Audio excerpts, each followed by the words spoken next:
दोस्तों, सबसे बड़ा क्वेश्चन ट्रेडिंग साइकोलॉजी को कैसे इम्प्रूव करें, कैसे हम ट्रेड्स को मैनेज करें, बड़ा प्रॉफिट करें एंड छोटा सा स्टॉप लॉस दें।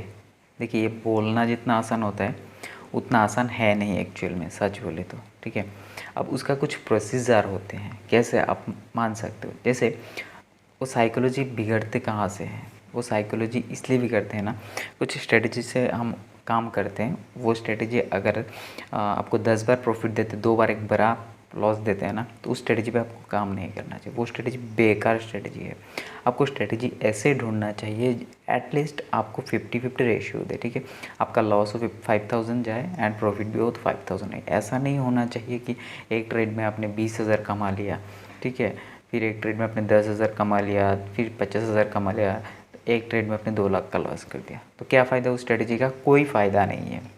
तो मेरा सिंपल सी बात है ना, कि आप ट्रेडिंग साइकोलॉजी की बात वहाँ पे आते हैं क्योंकि आप होप में रहते हो कि ये ट्रेड प्रॉफिट में आएगा बोल के, तो कभी कभार प्रॉफिट में आ जाता है, बहुत बार ये लॉस आपको करवा देते हैं।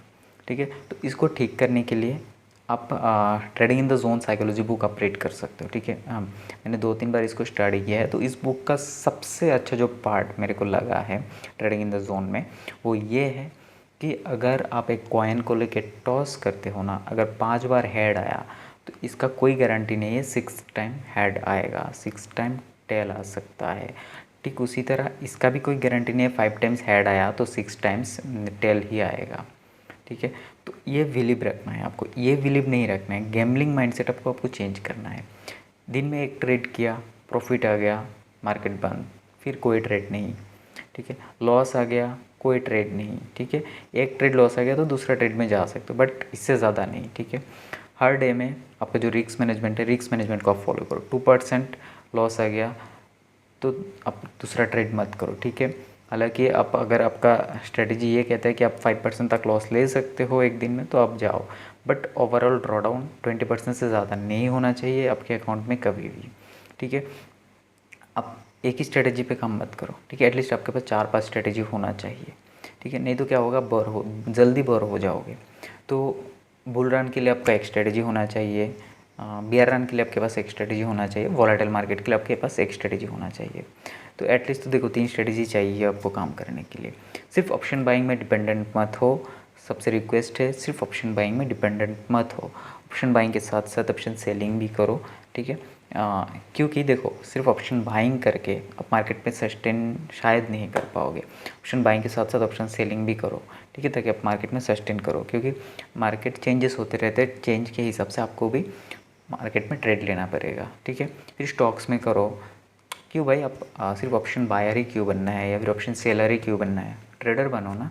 ठीक, वहाँ पे साइकोलॉजी भी करते हैं लोगों का। तो साइकोलॉजी ठीक रखने के लिए, क्योंकि आप फुल टाइम ट्रेडर है ना, तो आप कितना टाइम ऐसे बैठेंगे बिना ट्रेड किए हुए? ट्रेड तो आपको करना होगा। तो एक ही प्रोडक्ट में आप ट्रेड करोगे तो क्या होगा कि आपका दिक्कत आ जाएगा कि ट्रेड नहीं मिलेगा, तो आप शायद इधर उधर आप कोई भी ट्रेड ले लो। फिर ट्रेड कर लिया तो क्या करेंगे? सोशल मीडिया पे आप एक्टिव हो जाओ, कुछ भी करो। ठीक है ना, तो फिर ट्रेडिंग में मन नहीं लगेगा। बार बार आदत नहीं डालना है ट्रेडिंग के अंदर। ऐसा नहीं होना चाहिए आपको ट्रेड नहीं किया तो आप ऐसा लग रहा है वैसा लग रहा है। बीच बीच में ट्रेडिंग को गैप दो, टाइम दो अपने आप को, फैमिली के साथ टाइम बिताओ, दोस्तों के साथ टाइम बिताओ। तो ये आपके लिए बहुत हेल्पफुल रहेगा। ठीक है, जब आप बिल्कुल अपने दिमाग के अंदर सिर्फ ट्रेडिंग ही सोचोगे तो हो सकता है किसी भी रेंज के अंदर आप ट्रेड ले लो। तो इससे बचने का सबसे आसान रास्ता सिर्फ यही है कि सिर्फ ट्रेडिंग ही मत सोचो अपने लाइफ में। ट्रेडिंग के अलावा भी आपके लाइफ में और भी बहुत सारी चीज़ें हैं। ये जो आपको यूट्यूब में दिखाते हैं सैटरडे संडे ट्रेडर्स के लिए, ये कुछ निराशाजनक, ऐसा कुछ नहीं है। ये फालतू की बातें हैं। वो लोग तो खुद ट्रेडिंग नहीं करते, दिखाते हैं कुछ और। ये आजकल बहुत सारे बड़े बड़े यूट्यूबर्स अब ट्रेडिंग की वीडियोस बना रहे हैं। तो मेरा हार्दिक रिक्वेस्ट है, इन लोगों का वीडियो आप अवॉइड करिए, कि वो तो खुद तो इंट्राडे नहीं करते हैं, कभी भी नहीं करते, बट आप लोगों को सजेस्ट करते हैं एंड आप लोगों को बताते हैं किस तरह से ट्रेडिंग करना है। हालांकि उनको भी पता नहीं है कौन सा स्ट्रेटजी वर्क करते हैं, वॉलेटाइल मार्केट में क्या करना चाहिए, इनवॉलेटिलिटी में क्या करना चाहिए। तो इन सारी चीज़ों को मद्देनज़र रखते हुए आप अपना ट्रेडिंग जर्नी को और आगे बढ़ाना चाहते हो तो सबसे पहले बड़े बड़े क्रिएटर्स की वीडियो देखना बंद करो। ठीक है, ये लोग इतना बिजी रहता है, ट्रेडिंग तो छोड़ो, शायद मेरे को ये लगता है वो इन्वेस्टिंग भी ना करता हो। ठीक है। दूसरा बात ये है कि आप अपने रिलीजियस जो भी रिलीजियस को आप फॉलो करते हो उसको उनका बुक, अगर आप हिंदू रिलीजियस से हो तो आप भगवत गीता पढ़ सकते हो। अगर आप मुस्लिम रिलीजन से हो तो आप कुरान स्टडी कर सकते हो। इसमें और भी बहुत सारे किताब आते हैं। अगर आप क्रिश्चियन रिलीजन से आते हो तो आप बाइबल स्टडी कर सकते हो। वहाँ पे आपका साइकोलॉजी बहुत इम्प्रूव करेगा। बाकी आपका है, अगर आप कोई भी रिलीजियस से नहीं हो, कोई भी रिलीजियस से बिलीव नहीं रखते हो, तो आप ट्रेडिंग साइकोलॉजी के ऊपर भी बहुत सारे बुक्स लिखे गए हैं। तो ट्रेडिंग इन द जोन मेरे को अच्छा लगा तो आप वो पढ़ सकते हो। एंड शांत रहने के लिए ऐसे बहुत सारे साइकोलॉजिस्ट का किताब है जो आप स्टडी कर सकते हो। सो थैंक यू एवरीवन, मिलते हैं नेक्स्ट वीडियो में।